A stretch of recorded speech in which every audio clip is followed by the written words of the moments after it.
Halo teman-teman, sadar nggak sih akhir-akhir ini rasanya napas saja kayak dipajakin. Pengawasan pajak semakin gila dan ketat banget. Nah, kalau aku sih ngelihatnya seakan-akan semua itu semakin transparan dan hampir ataupun semakin kecil celah yang ada untuk lepas dari jerat perpajakan ini. Banyak dari kita udah banting tulang, kerja keras setiap hari, tapi pas disuruh bayar pajak, kadang rasanya berat banget karena dana itu rasanya nguap begitu aja gitu ya. Nah, apalagi kita juga harus tahu nih ada berita yang bisa mengena ke semua wajib pajak. Nah, tepatnya tanggal 3 Februari 2026, DJP bareng Badan Reserse Kriminal atau Bareskrim, polisi resmi memperbarui perjanjian kerjasama di kantor Bareskrim tentunya demi memperkuat penegakan hukum. Nah, di tahun 2026 ini pemerintah juga nggak mau tinggal diam nih dan udah nyiapin 8 rencana aksi strategis yang jauh lebih agresif. Langkah pertamanya adalah penerapan multi-door approach, di mana penyelesaian masalah pajak kini jadi pintu masuk nih utama buat mengusut indikasi pidana lainnya, sehingga menjadi payung kuat untuk mengamankan penerimaan negara. Langkah ini langsung diperkuat dengan pembentukan tim Satgas Pelaksanaan Bukti Permulaan atau BUPER yang bikin intelijen pajak bisa bergerak jauh lebih terpusat dan juga lebih cepat. Nah, terus buat menata hal itu semua secara digital, mereka menerapkan nih tax crime handling system agar rekam jejak kejahatan perpajakan termonitor mutlak oleh sistem. Nggak cuma di dalam negeri aja tentunya, DJP juga sekarang berkolaborasi ketat dengan aparat penegak hukum lain, serta menyusun perjanjian kerjasama hukum dengan instansi pajak negara lain. Jadi buat yang masih sembunyiin uang dan aset di luar negeri, hal ini harus jadi antisipasi benar-benar.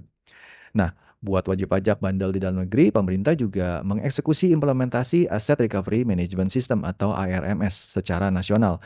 ARMS ini fungsinya adalah melacak, menyita, dan mengelola aset tersembunyi wajib pajak secara terintegrasi untuk segera memulihkan kerugian negara. Tentunya terkait dengan penagihan pajak ataupun pidana pajak. Dan ARMS ini sebenarnya bisa digunakan oleh berbagai instansi yang membutuhkan pemulihan kerugian negara. Langkah berikutnya adalah mengoptimalkan dan mempercepat pencairan piutang pajak yang tertunda. Dan ini tentunya dibarengi nih dengan gebrakan paling ngeri di sistem birokrasi kita, yaitu implementasi Automatic Blocking System atau ABS.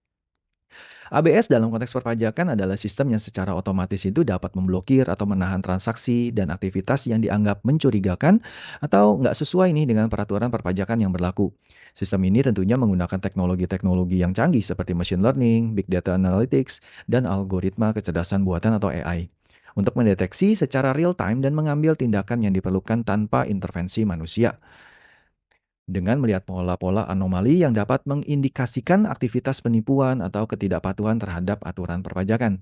Sistem ini memungkinkan penghentian layanan hingga pembatasan aktivitas usaha terhadap pihak yang belum menyelesaikan kewajibannya.